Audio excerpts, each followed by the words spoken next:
Our protagonist is in the World Pastry Tournament, where the winner is decided by who can build the best candy statue. The commentators say that our protagonist is sure to win, but when he tries to lift the candy statue, it falls on him, crushing him. Before dying, in his thoughts, he says he wants to create the best candy in the world and even build a country entirely made of sweets.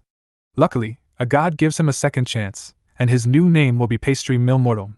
9 years later, the story begins with Pastry talking about his father, Casserole. Since this name is quite ridiculous, I'm just going to call him Cass. When Cass became the owner of these lands, the soil was barren, and you couldn't even grow wheat. But thanks to his hard work over 20 years, they now have 3 villages and can grow wheat and barley. His father, who is a military hero, also makes him practice with the sword.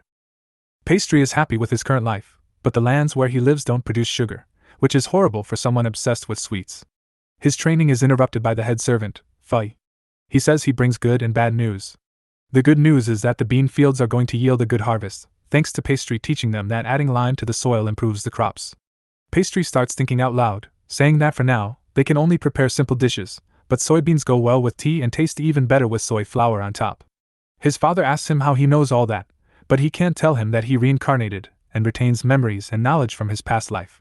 The bad news is that approximately 50 bandits are heading towards the village, and even if they gather all the men in the village, they would barely be about 30, according to Fei. The bandits are expected to arrive in 2 months. Despite the danger the village faces, Pastry only thinks about defending the crops because he needs them to make sweets. He says inwardly that anyone who prevents him from creating his candy kingdom will regret it. The chances of stopping the invasion are very low, but Fei has an idea: to advance Pastry's consecration ceremony. This ceremony is usually performed between the ages of 13 and 15 to awaken the user's magical powers. However, given the situation, he will undergo this ceremony at the age of 9. His mother, Agnes, disagrees with this, but according to Cass, Pastry's talent with the sword and intelligence far surpass children his age, even rivaling adults. His mother wants him to be in perfect condition for the journey, so she and one of his sisters dress him up. Pastry doesn't like the result at all and recounts how his mother and sisters have always treated him like their personal doll. 3 days pass, and it's finally time to travel to the location where the ceremony will be held. Pastry says goodbye to his friends, and Cass uses a teleportation spell. In the city, they see a lot of vegetables, fruits, and even sugar. Pastry starts fantasizing about all the things he could prepare with these ingredients.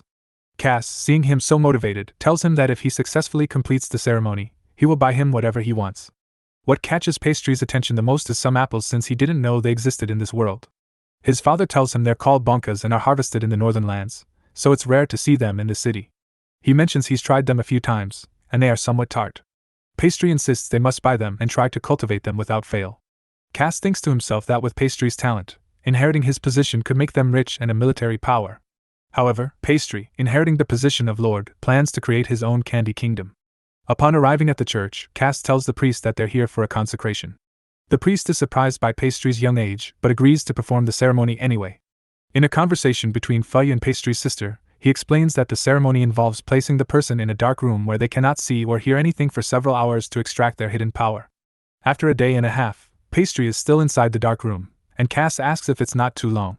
The priest responds that as long as the light doesn't go out, the ceremony must continue, and the extended duration is due to the great hidden power within Pastry. Cass is very worried about his son, but Pastry is calmly thinking about sweets. After another half day, his power is fully extracted, and his father goes to see him, relieved. To thank the priest, Cass gives him some coins, and he thanks Cass for supporting the church. However, later the priest says that Cass doesn't understand, as he's just a peasant, and a few silver coins aren't enough to prevent him from talking. Chapter 1 ends with Pastry and his father eating apples. If you're enjoying the video, please subscribe and comment if you want to see part 2 of this video. With that said, let's continue with the second episode. Chapter 2 begins with bandits who, after destroying and looting a village, set their sights on Morton, the village where Pastry lives. Meanwhile, in the village, Fei tells Cass that the bandits are getting closer, and at their current pace, they will arrive in less than 2 months. Cass orders Pastry to summon the chiefs of the nearby villages. The chapter continues with Pastry explaining how his father acted quickly in the situation. He temporarily closed the other 2 villages, ordered the wells to be covered, and dismantled the houses and crops. Then he brought the inhabitants of those villages to the main village. According to Fei, with the amount of food they have, they can only hold out for 3 days, and if they only eat once a day, maybe 7 days. Additionally, Pastry thinks to himself that except for Cass and his servants, the rest are just farmers who can't fight, and they will need a plan to fight at a disadvantage. Pastry's childhood friends, Mark and Lumi, approach to offer their help since they are the children of servants, making them Pastry's subordinates. He tells them that as childhood friends, they shouldn't call him Master. But they just laugh. Suddenly, Pastry comes up with an idea and tells his friends to find stones they can throw. However, since the bandits are already infiltrated, if they hear a noise, they shouldn't investigate and must return immediately. Several hours later, while gathering stones, Lumi asks Mark what kind of magic Pastry acquired. Mark responds that he doesn't know because Pastry told him he was training and didn't want to tell him. Suddenly, a dust cloud appears, and it's the bandits arriving in the village. They start running and shout to warn that the enemies are about to arrive, so one of the servants orders the bridge to be removed to prevent the bandits from entering. The villagers are scared, but Cass arrives and tells them to stay calm and pay attention. He explains that if the bandits enter, they will kill their families, steal their food, and burn their houses. To protect their families, they must be prepared. He then sends them in groups led by his servants to defend the village from different directions. Fei tells Cass that the bandits might not attack at night since they don't know the terrain, but Cass believes that due to the frost, they surely couldn't steal much food from neighboring villages and will need to attack soon to steal more provisions and eat. He asks Pastry for his opinion, and Pastry thinks they lack information about how many men there are and how much food they have. So Cass and Fei decide to go find out, leaving Pastry in charge of the village. Mark is ordered to inform his father, Quantro, who guards the west, to use fire arrows if they hear the sound of horses or armor. Lumi is tasked with telling her father, Glassage, to prepare the arrows.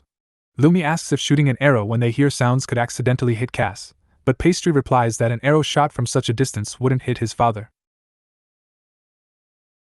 Upon reaching where the bandits are, Fei uses magic to observe them even in the darkness and says that by their appearance, the bandits used to be knights.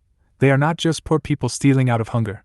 Furthermore, it was believed there were 50 of them, but in reality, there are 70, and they have captured people from other villages as slaves.